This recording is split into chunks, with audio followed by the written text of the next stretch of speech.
हिंदू हृदय सम्राट बाळासाहेब ठाकरे यांचा आज स्मृतिदिन। 11 वर्षांनंतर ठाकरे बंधू बाळासाहेबांच्या स्मृतीस्थळी एकत्र। उद्धव ठाकरे, राज ठाकरे यांच्यासह आदित्य ठाकरे यांच्याकडून बाळासाहेबांना अभिवादन। राज ठाकरेंकडून बाळासाहेबांसोबतचा जुना फोटो शेअर। आधी समाजकारण आणि मग राजकारण हे आमच्या विचारात रुजवणाऱ्या बाळासाहेबांच्या स्मृतीला अभिवादन। राज ठाकरे यांचं ट्विट।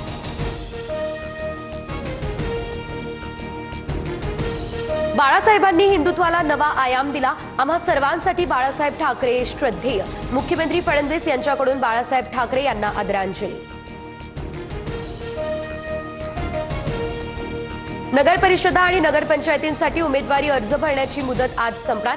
महाराष्ट्रातील 246 नगर परिषदा आणि 42 नगरपंचायतींसाठी 2 डिसेंबरला होणार मतदान।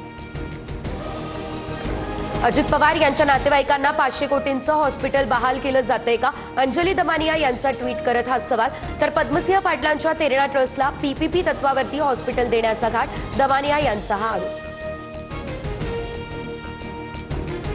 तेरणा ट्रस्ट आता राणा जगजितसिंह पाहतात। सुप्रिया सुळे यांचं दमानियांना उत्तर। तुळजापूर ड्रग्ज प्रकरणामध्ये अडकलेल्या व्यक्तीला राणा जगजितसिंह यांनी भाजपमध्ये घेतलं, सुळेंचं हे वक्तव्य।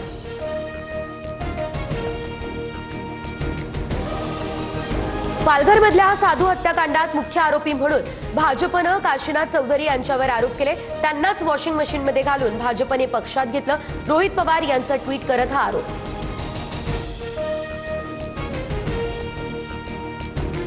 काशीनाथ चौधरी कालपर्यंत त्यांच्यासोबत होते तेव्हा आरोप लावला नाही। संपूर्ण चौकशी करून निर्णय घेतल्याचं स्थानिकांनी सांगितलंय। फडणवीसांचं रोहित पवार यांना हे उत्तर।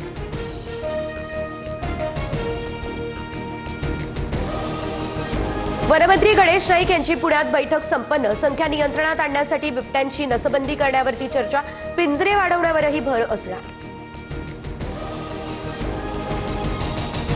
लाडक्या बहिणींना ई-केवायसी करण्यासाठीची मुदत उद्या संपणार। 1 कोटींपेक्षा अधिक महिलांनी अद्यापही ई-केवायसी केली नाही अशी माहिती। पुन्हा मुदतवाढ मिळणार का याकडे लागलंय लक्ष।